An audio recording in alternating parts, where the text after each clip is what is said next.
Alors bonjour à tous, aujourd'hui on va apprendre les bases du langage de programmation Python. Dans cette vidéo, nous allons explorer les concepts fondamentaux de la programmation en utilisant Python. Donc on va commencer par installer Python, ensuite on va voir les variables et types de données, on va aussi voir les opérateurs de base, les structures de contrôle, les fonctions, les listes, les dictionnaires, et pour finir on va voir les modules et les bibliothèques. Pour installer Python, on va se rendre sur le navigateur et on va se rendre sur le site python.org. Donc sur le site de Python, on va aller dans Download, et en fonction de votre système d'exploitation, vous allez devoir choisir. Sous macOS, il suffit juste de cliquer dessus et de télécharger la dernière version, et pour Windows, on fait pareil, on prend la dernière version, mais pendant l'installation, on va devoir cocher la case Add Python to Pass.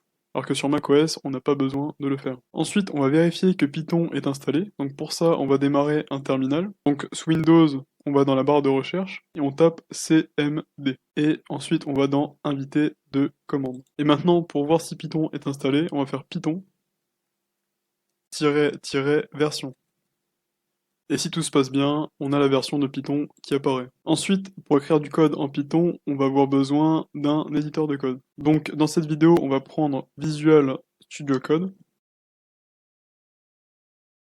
Donc on cherche Visual Studio Code sur le navigateur, on prend le premier lien et on clique sur Download. Et il ne nous reste plus qu'à choisir en fonction de notre système d'exploitation. Ensuite, sur VS Code, on va télécharger l'extension Python. Donc on va dans l'onglet Extensions et on cherche Python. On prend l'extension développée par Microsoft et on la télécharge. Donc on fait Install. On va aller dans File et dans Open Folder et vous allez ouvrir le fichier où vous allez mettre vos fichiers Python. Donc une fois le dossier ouvert, on va voir le nom du dossier ici et on va pouvoir créer des dossiers et des fichiers. Donc là, on va créer un fichier script.py et on va pouvoir passer aux variables et types de données. Donc une variable, c'est un espace de stockage dans la mémoire de l'ordinateur où vous allez pouvoir stocker des valeurs. Donc ça permet de manipuler et de travailler avec ces valeurs dans votre programme. Donc en Python, déclarer une variable est très simple. Vous avez juste à taper le nom de la variable, mettre égal et la valeur de la variable. Donc on va commencer par créer une variable que l'on va appeler nom égale. Donc pour mettre du texte, on va mettre un guillemet, et vous voyez que VS Code a mis deux guillemets. Donc tout simplement parce qu'on a un guillemet d'ouverture pour dire que c'est le commencement du texte, et un guillemet de fermeture pour dire que c'est la fermeture du texte. On peut aussi le faire avec les apostrophes, ça marche de la même manière. Donc ensuite, à l'intérieur des guillemets, on va mettre notre texte. Donc là, on va mettre un nom, par exemple Jules. Ensuite, on va mettre la variable âge, égale 20. Donc là, on met un nombre. Donc là, on a deux types différents de données dans nos variables, mais il existe d'autres types de données. Donc pour commencer, on a les int, donc les nombres entiers, donc comme le 20 du âge. Donc ce sont des nombres entiers négatifs ou positifs, c'est-à-dire que ce sont des nombres sans partie décimale. Et par exemple, on peut faire une autre variable x égale moins 500, et ça correspond à un int. Ensuite, on va voir les floats. Donc les floats, ce sont des nombres décimaux. Donc par exemple, on peut faire une variable y égale 3.4 et ça va correspondre à un float. Ensuite, on a les chaînes de caractères, comme on a vu avec les guillemets. Et pour finir, on a les booléens. Donc il existe deux types de booléens. On a true, avec un T majuscule, et false, donc soit vrai, soit faux. C'est un peu comme le binaire, avec 1 ou 0. Heureusement, Python est un langage à typage dynamique, donc ça veut dire qu'il va automatiquement détecter le type de données. Donc si c'est un string, donc une chaîne de caractères, il va le détecter. Pareil pour les floats, les int et les booléens. Donc on peut aussi convertir les données. Donc par exemple, si je veux convertir un int en float, par exemple on va le faire avec la variable âge, qu'on fait âge-du-bas float, égale float, entre parenthèses, âge. On va faire print pour afficher dans la console, entre parenthèses, âge float. Ensuite, on va lancer le script. Donc pour faire ça, on appuie sur la flèche ici. Et maintenant, dans la console, on peut voir qu'on obtient un float. On peut aussi convertir un int ou un float en string, donc en texte. Donc pour faire ça, par exemple, avec âge, on va faire str. Et on va mettre à la place de hfloat, on va mettre âge str.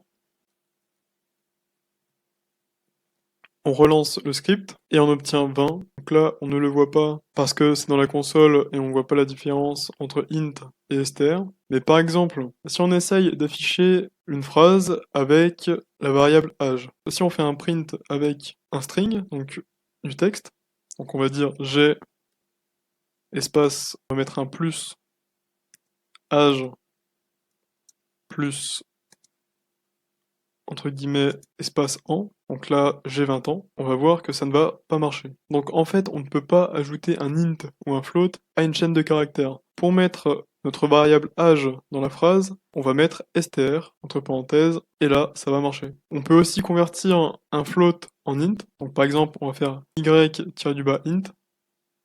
égale int y. Ensuite, on va le print, donc l'afficher dans la console, y-int, et donc ça va tronquer ce qu'il y a derrière le point, donc derrière la virgule, et ça va laisser seulement le 3. Maintenant, on va pouvoir passer aux opérateurs. Donc pour commencer, on a les opérations mathématiques. On va faire une variable a qui sera égale à 10 et une variable b qui sera égale à 5. Donc bien sûr, on met bien 10. Et par exemple, on va print, donc afficher a plus b. Donc on additionne deux int. Normalement, on va avoir 15. On a aussi les soustractions, donc a moins b, on obtient 5. On a aussi les multiplications avec l'astérix, on obtient 50. Et pour finir, on a les divisions. Donc la division, c'est slash, et on obtient 2 sous forme de float. Ensuite, on a les opérations sur les chaînes de caractères. Donc par exemple, on va faire une variable a qui va être égale à bonjour, et une variable b qui va être égale à tout le monde. Si on veut réunir les deux en mettant des espaces, on va faire print a bonjour, plus un espace, donc plus entre guillemets espace, plus B. On lance le script et on obtient bonjour tout le monde avec le fameux espace entre les deux. Maintenant, on n'a pas que le plus avec le texte, on a aussi le fois. Donc par exemple, si je veux mettre plusieurs fois bonjour, je vais faire A fois 3. Et là, on obtient 3 fois bonjour. Si on veut mettre l'espace à chaque fois entre les bonjours, ce qu'on va faire, c'est qu'on va mettre une parenthèse avant le A et une après les guillemets. Et on fait x3 sur ces parenthèses. On lance le script et on a bien l'espace entre les bonjours. Ensuite, on a les opérations de comparaison. Donc là, ça va pas envoyer un résultat comme un int ou un float ou un string, ça va renvoyer un booléen, donc true ou false. Donc par exemple, on va mettre x égale 10 et y égale 20. On va vérifier une égalité, donc on va faire print entre parenthèses x, et là on va pas mettre juste un seul égal, on va mettre égal pour vérifier si x est égal à y, donc x égale y, et là vu que x n'est pas égal à y, parce que x est égal à 10 et y est égal à 20, donc on va avoir false, et on obtient false. On peut vérifier si x est plus grand que y, donc on fait flèche vers la droite, et on lance le script, et on obtient false parce que x est plus petit que y. Donc on a aussi le signe inférieur, donc c'est la flèche qui part vers la gauche. Et là, cette fois-ci, comme x est inférieur à y, on va obtenir true. Maintenant, on a aussi inférieur ou égal. Donc là, pour ça, on met soit supérieur, soit inférieur, donc flèche qui part à gauche ou à droite, et on rajoute égal derrière. Donc là, on a x inférieur ou égal à y, donc on va obtenir encore true. Donc on a aussi les opérations logiques. Donc on va faire une variable a qui sera égale à true, et une variable b qui sera égale à false. Donc on va mettre un print, entre parenthèses, et on va voir l'opérateur AND. Donc on fait A, AND, B. Et donc le AND, ça va prendre deux variables qui sont des booléens, donc true ou false. Et si ces deux variables sont égales à true, il va envoyer true. Mais si l'une des deux ou les deux ne sont pas égales à true, donc elles sont égales à false, alors le AND va envoyer false. Donc là, même si A est égal à true, on a B qui est égal à false. Donc on a l'une des deux variables qui est égale à false. Donc normalement, le AND va envoyer false. Ensuite, on peut tester en mettant true pour le B, et on va obtenir true. Donc voilà, on obtient true. Ensuite, on a l'opérateur OR. Donc le OR, il va renvoyer true quand au moins l'une des deux variables est égale à true. Donc là, par exemple, on va mettre false et on va obtenir true. Mais si on met false pour A aussi, donc false pour les deux, on va obtenir false. Ensuite, on a l'opérateur NOT qui fonctionne avec seulement une variable. Donc on va faire NOT A et on va mettre A égale true. Et ça va envoyer l'inverse de la variable. Donc là, on a A égale à true, donc ça va envoyer false. Pareil pour B, donc vu que B est égal à false, ça va renvoyer true. Ensuite, pour finir, sur les opérateurs, on a l'opération modulo, donc ça va envoyer le reste d'une division. Donc par exemple, on va faire print, donc par exemple, on va faire 17 modulo, donc pourcentage 3, et ça va renvoyer un reste de 2. Donc le programme a divisé 17 par 3, et vu que 17 n'est pas un multiple de 3, il y a un reste, et donc on obtient un reste de 2. Donc maintenant, on va pouvoir passer aux structures de contrôle. Donc ces structures, elles vont nous permettre de prendre des décisions conditionnelles, de répéter des blocs en boucle, ou alors de créer des itérations. Donc pour commencer, on a les instructions conditionnelles. Donc par exemple, on va créer une variable âge, qui sera égale à 18, et pour commencer, on va mettre un if. Donc un if, ça va vérifier une condition. Donc par exemple, on va mettre âge inférieur 18, deux points. On va afficher donc print, entre parenthèses, entre guillemets, vous êtes mineur. Ensuite, on a le else. Donc le else, on doit le mettre après un if. Et en fait, ça va s'exécuter si la condition du if n'est pas remplie. Donc par exemple, si la variable âge n'est pas inférieure à 18, alors le else va s'exécuter. Donc on fait else, deux points, print, entre guillemets, vous êtes majeur. Donc ensuite, on a une troisième et dernière instruction de condition qui est un mélange des deux, donc c'est le elif. Donc le elif, il s'exécute quand la condition du if n'est pas remplie, mais il va à son tour mettre une condition. Donc on va le mettre après le if et avant le else, donc elif. La condition, donc par exemple âge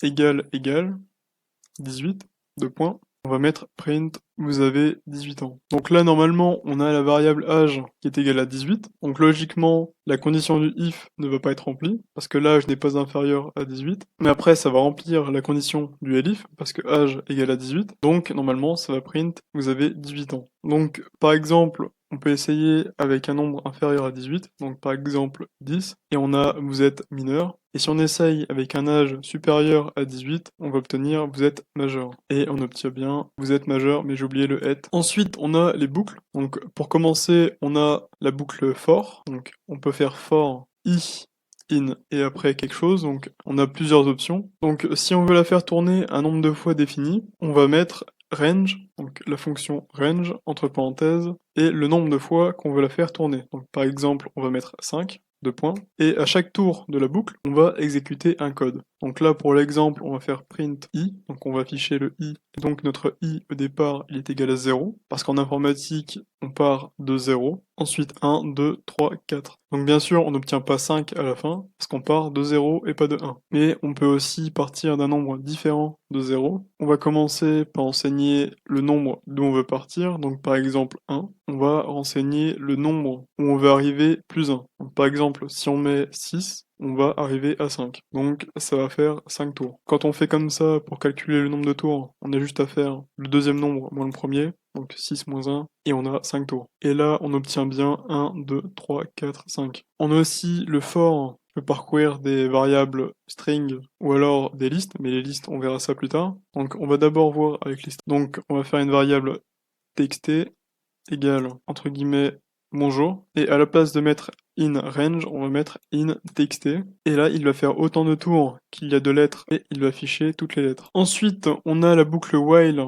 qui fonctionne non pas avec des variables, mais avec une condition, un peu comme un if, donc on fait while et une condition. Par exemple, on va faire une variable au-dessus, donc on va mettre la variable compteur égale 0, et on va mettre while, donc while ça signifie tant que, donc tant que compteur est par exemple inférieur à 5. Dans un premier temps, tu vas m'afficher le compteur, donc print compteur, et tu vas ajouter plus 1 au compteur. Donc pour faire plus 1 au compteur, on peut faire compteur égale compteur plus 1, ou alors on peut faire plus égale 1.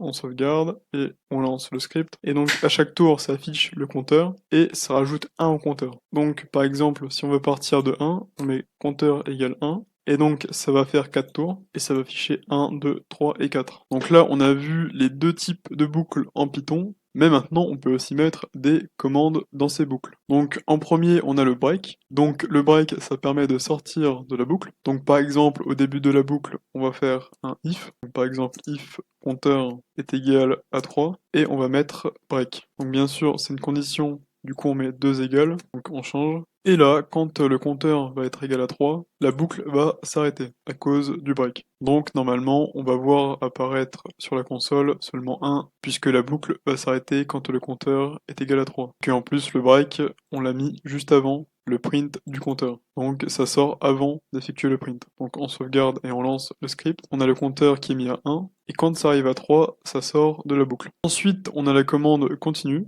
Donc le continu, ça va permettre de passer le code qu'il y a après dans la boucle. Donc en gros, ça va sauter un tour dans la boucle. Donc là, on va remplacer notre boucle while par une boucle for, parce que sinon, ça ne va pas marcher. On fait for i in range, entre parenthèses 5, deux points. On va mettre print i, et avant, on va mettre un if i égale 3, deux points, on va mettre continue. Donc ça va afficher 1, 2, ça va sauter le 3, parce que quand i égale 3, on indique la commande continue, et ça va reprendre par 4. Donc on sauvegarde et on teste. Donc on a le 0, le 1, 2, et ça saute le 3, et on finit par 4. Ensuite, on a la commande pass. Donc ça va servir à combler le vide. Donc par exemple, si j'enlève tout mon code dans la boucle, je ne vais pas pouvoir faire tourner la boucle, parce que ça va faire une erreur de syntaxe, du fait que la boucle est vide. Pour remplir le vide, on va mettre pass, avec 2 S. Et là, ça ne va rien faire dans la boucle, mais on ne va pas avoir d'erreur de syntaxe. Donc on a vu les structures de contrôle, maintenant on va pouvoir passer aux fonctions. Donc les fonctions, ce sont des blocs de code que l'on va pouvoir réutiliser, et ça va nous permettre d'effectuer une tâche bien spécifique. Donc ça va nous servir à ne pas répéter les blocs de code. Donc, par exemple, si on a 2 blocs de code qui sont exactement identiques, qui permettent de faire la même chose, on va les regrouper dans une fonction, et à la place de mettre les blocs de code, on va appeler la fonction. Donc par exemple, on va créer une fonction. Donc pour créer une fonction, on fait def, le nom de la fonction, donc par exemple bonjour, entre parenthèses, et dans les parenthèses, on va mettre des paramètres pour la fonction. Donc par exemple, en paramètre, on va mettre nom, deux points. Et cette fonction, par exemple, elle va afficher print, entre parenthèses, entre guillemets, bonjour, plus le nom. Bien sûr, on met un espace après le bonjour, et on peut appeler la fonction bonjour, donc en dessous de la fonction. On n'appelle jamais une fonction avant de l'avoir déclarée. Bonjour, entre parenthèses, entre guillemets, Jules. On lance le script, et on a bonjour Jules. L'avantage avec les fonctions, c'est qu'on peut les appeler plusieurs fois. Donc on peut faire bonjour, entre parenthèses, entre guillemets, John, et on a bonjour Jules et bonjour John qui va s'afficher. Donc là, c'est une fonction très simple, et on peut faire d'autres choses avec les fonctions. Donc par exemple, on peut retourner des valeurs. Donc à la place de faire print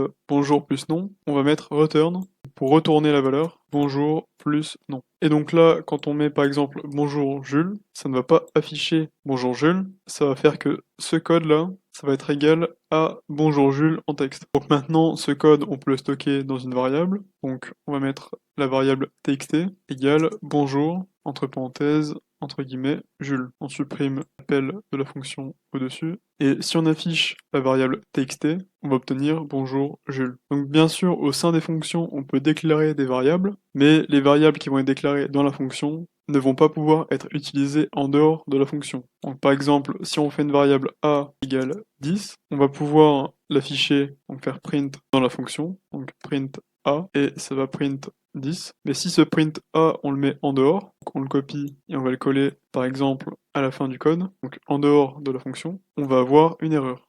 Tout simplement parce que le A est seulement défini à l'intérieur de la fonction. Mais dans notre fonction, on peut quand même utiliser des variables qui ont été déclarées en dehors de la fonction. Donc par exemple, si on déclare b égale 5 et qu'on fait une fonction donc def bonjour, entre parenthèses, deux points, et print b, et là, on va pouvoir avoir accès à la variable b. Donc on va appeler la fonction bonjour, entre parenthèses, on va lancer le script, et on a bien 5 qui est affiché. Donc on a vu les paramètres dans les fonctions, mais on peut mettre des paramètres par défaut. Donc pour faire ça, par exemple, on va faire def bonjour, entre parenthèses, le nom, deux points, print, entre parenthèses, entre guillemets, bonjour, plus nom. On va appeler la fonction bonjour, mais on va pas mettre le paramètre. Là, on va avoir une erreur parce que le nom, il n'est pas renseigné. Donc, pour éviter d'avoir des erreurs, on va mettre une valeur par défaut. Donc, pour faire ça, on fait nom égale, dans la déclaration de la fonction, entre guillemets, et la valeur par défaut. Donc on va mettre invité. Et là, on a bien la valeur par défaut qui est affichée, donc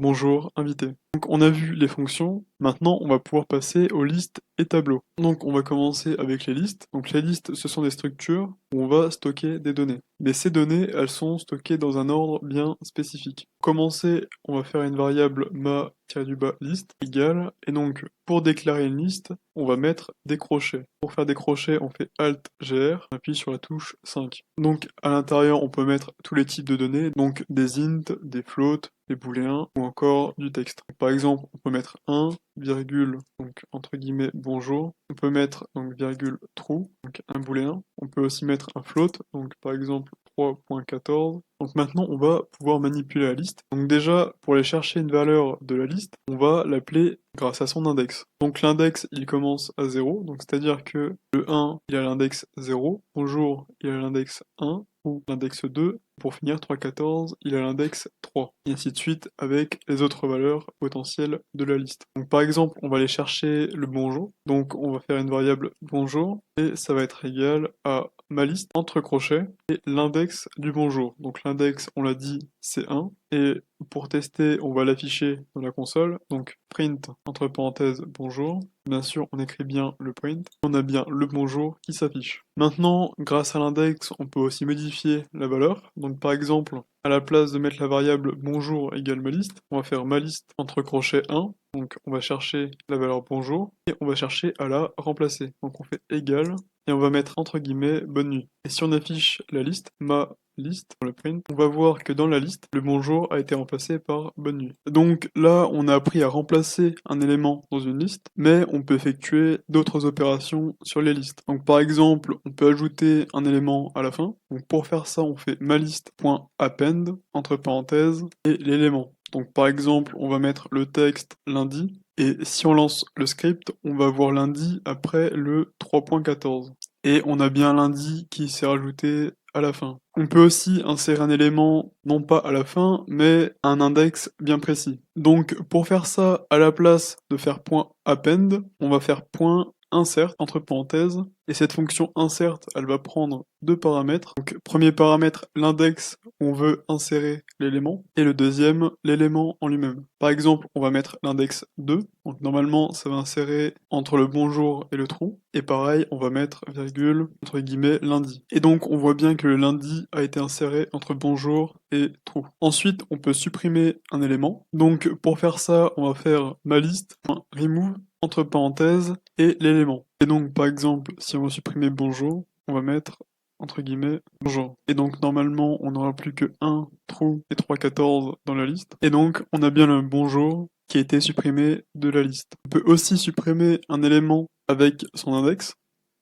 Donc pour faire ça, on fait del espace ma liste entre crochets et l'index. Donc par exemple 1 pour supprimer le bonjour et on n'a plus le bonjour. Donc le del, il peut aussi supprimer toute la liste et aussi il peut supprimer les autres variables en Python. Donc par exemple, si on veut supprimer ma liste, on va avoir une erreur parce que ma liste a été supprimée. Et donc on a bien une erreur qui nous dit que ma liste n'est pas définie. Et pour finir, on peut aussi obtenir la longueur de la liste. Donc par exemple, si on fait une variable longueur liste égale len entre parenthèses ma liste. Donc là, on a 4 éléments dans la liste, donc notre variable longueur liste va être égale à 4. Donc bien sûr, avant de lancer le script, à la place de faire print ma liste, on va faire print longueur liste. Et on obtient bien 4. On peut aussi découper la liste. Donc pour faire ça, on va faire une nouvelle variable qui va s'appeler liste2 égale. Si par exemple on veut sélectionner bonjour et true, donc on va découper la liste entre bonjour et true. On va partir de l'index 1, donc de bonjour, jusqu'à l'index 3, donc 3.14. Donc on commence le découpage de la liste à partir de bonjour et on s'arrête avant le 3.14. Donc pour faire ça, on fait ma liste entre crochets 1, 2.3. Bien sûr, on fait print liste 2. On va obtenir une liste avec bonjour et true à l'intérieur. Et donc, on obtient bien notre liste avec bonjour et true. On en a fini pour les listes. Maintenant, on va passer aux dictionnaires. Donc, les dictionnaires sont des structures qui vont nous permettre de stocker des données. Donc, pour chaque donnée, on va avoir ce qu'on appelle une clé. et une valeur. Donc pour créer un dictionnaire, on va commencer par créer une variable. Donc imaginons on va faire la variable personne. Et pour faire un dictionnaire, on met des accolades. Donc on fait Alt GR et on appuie sur la touche 4. Et donc là, on va pouvoir mettre des données à l'intérieur des accolades. Donc on va commencer par mettre une clé. Donc par exemple, on va mettre la clé nom avec deux points la valeur. Donc, comme valeur, par exemple, on va mettre entre guillemets John. Pour mettre une valeur après, on met une virgule. Retour à la ligne, et par exemple, on va mettre la clé âge, et comme valeur, on va mettre 30, et ainsi de suite, on peut mettre d'autres valeurs comme la ville. Donc maintenant, pour accéder aux valeurs, c'est un peu comme les listes, donc on va utiliser les crochets. Donc par exemple, si je veux extraire la valeur du nom, je vais faire une variable nom égale personne, entre crochets, entre guillemets, nom. Et là, si on print le nom, on va obtenir John. Bien sûr, on peut aussi modifier la valeur. Donc par exemple, on peut faire personne entre crochets nom et à la place de John, on va mettre Jules égale entre guillemets et on va voir que le nom va être égal à Jules. On peut aussi rajouter une nouvelle clé dans le dictionnaire. Donc pour faire ça, on va faire personne, donc le nom du dictionnaire, entre crochets, entre guillemets, la nouvelle clé. Par exemple, on va mettre ville, et ensuite on fait égal la valeur de la clé. Donc par exemple, on va mettre Paris, et si on affiche dans la console, donc on fait print personne, on aura trois clés, dont ville, deux points, Paris. Donc on fait print, entre parenthèses, personne, et on a bien la clé ville qui s'est rajoutée. Pour supprimer une clé, on utilise le del qu'on a utilisé avec les listes. Donc on fait del personne entre crochets et la clé, donc là avec le âge, et on n'a plus le âge dans le dictionnaire. Donc c'est tout pour cette vidéo sur comment apprendre les bases de Python. J'espère que grâce à cette vidéo, vous allez pouvoir coder en Python. Et n'hésitez pas à vous abonner et à liker la vidéo.